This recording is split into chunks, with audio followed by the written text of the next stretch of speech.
أعوذ بالله من الشيطان الرجيم بسم الله الرحمن الرحيم الحمد لله رب العالمين والصلاة والسلام على رسول الله وعلى آله وصحبه أجمعين. Assalamu alaikum wa rahmatullahi wa barakatuh, chers frères et sœurs. L'objectif de ce mois de Ramadan étant donc la lecture du Coran, mais une lecture accompagnée par moments de méditation sur l'essence des versets.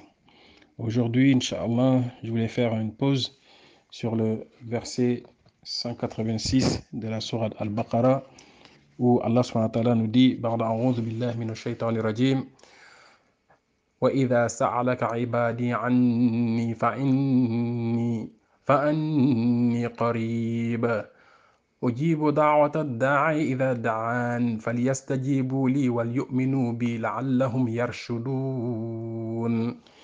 Allah subhanahu wa ta'ala nous dit que et quand mes serviteurs t'interrogent sur moi, Muhammad sallallahu alayhi wa sallam, sache que quand mes serviteurs t'interrogent sur moi, alors je suis tout proche. Je réponds à l'appel de celui qui me prie. Quand il me prie, qu'il réponde à mon appel, et qui croit en moi afin qu'il soit bien guidé. Chers frères et sœurs, on va essayer donc de voir à travers ce verset les quelques enseignements qu'on peut en tirer. Et donc parmi ces enseignements, le premier, c'est qu'Allah subhanahu wa ta'ala nous informe qu'il n'y a pas d'intermédiation entre lui et ses serviteurs. Entre nous et Allah subhanahu wa ta'ala, Allah nous demande de lui demander directement. On n'a pas besoin de passer par un guide religieux. On n'a pas besoin de passer par un marabout. On n'a pas besoin de passer par un cheikh pour demander à Allah telle ou telle chose. Voilà qu'Allah nous dit, je suis tout proche, demandez-moi. Vous voyez qu'ici, Allah subhanahu wa ta'ala, il a supprimé vraiment l'intermédiation. Il n'y a pas de notion d'intermédiaire.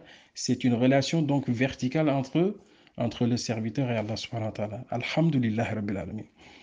Chers frères et sœurs, la deuxième chose qu'il faut savoir, c'est que lorsqu'on demande des choses à Allah subhanahu wa ta'ala, lorsqu'on invoque Allah subhanahu wa ta'ala répond en fait à nos invocations de trois manières.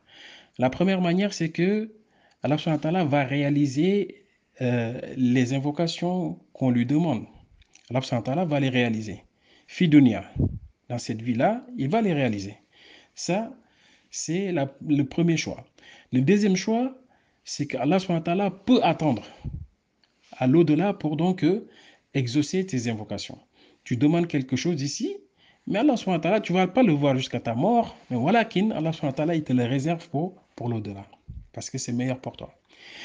La troisième chose, c'est que tu demandes une chose, Allah subhanahu wa ta'ala va peut-être pas te le donner, mais à côté de ça, il va te repousser un mal.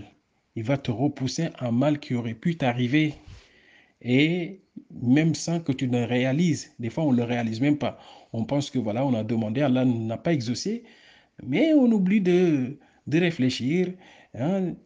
Donc Allah nous informe que des fois, il ne te réalise pas ton vœu, mais à côté de cela, il te repousse un mal qui est beaucoup plus important en fait que le vœu que tu avais formulé. Alhamdulillah.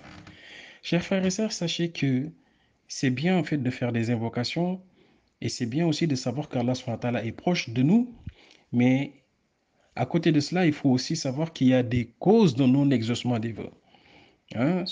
Des fois, on peut demander des choses, mais Allah subhanahu wa ta'ala ne les exauce pas tout simplement. Pourquoi? Parce qu'on commet trop de péchés. Hein? On est dans l'insouciance. On réitère les péchés. Il y a cette absence de repentir. On réitère, on plonge dans les péchés, hein, les gros péchés, et on banalise, on banalise. Et ça, chers frères et sœurs, Allah subhanahu wa ta'ala ne va pas accepter une personne en fait qui fait des gros péchés et qui continue. Vous savez par exemple qu'il y a certains péchés, quand tu les fais, tels que l'association, des fois pendant 40 jours, quand tu pries, tes prières ne sont pas acceptées. Hein? Donc ça aussi, il faut le savoir. Donc le fait aussi de faire de gros péchés, mais également de ne pas s'acquitter de ses obligations envers Allah subhanahu wa ta'ala. Allah subhanahu wa ta'ala nous a donné un certain nombre d'injonctions à faire tous les jours. Hein, dans la vie de tout musulman, il y a des choses à faire. C'est ça même le principe en fait de l'adoration. Si tu ne t'acquittes pas de tes obligations, comment veux-tu qu'Allah subhanahu wa ta'ala aussi puisse t'exaucer? Hein? Donc évitons justement de tomber dans ces pièges-là, de l'injustice, etc., etc. Donc, alhamdulillah, souvent aussi on oublie de mentionner que Allah subhanahu wa ta'ala aime certains moments. Il y a certains moments clés que le musulman doit profiter pour faire des invocations. Et c'est notamment pendant ce mois de Ramadan. C'est un mois béni où Allah subhanahu wa ta'ala exauce en fait les vœux, les invocations, lorsqu'on est à des jeûnes jusqu'à la coupure. C'est des moments où il faut multiplier les invocations. Alhamdulillah, l'occasion s'y prête. Donc, multiplions les invocations pendant qu'on y est.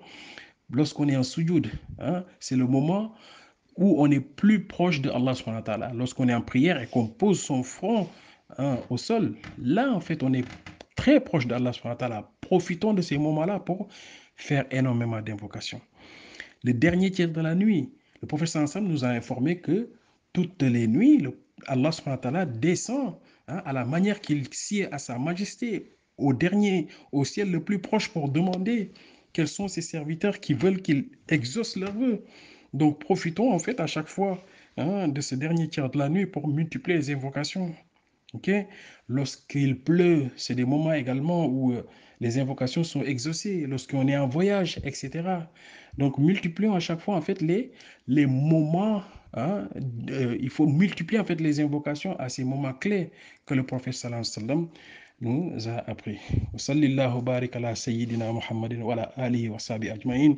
Qu'Allah subhanahu wa ta'ala nous facilite la compréhension de son dîn.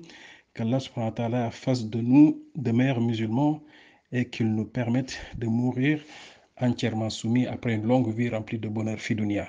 Assalamu alaikum wa rahmatullahi wa barakatuh.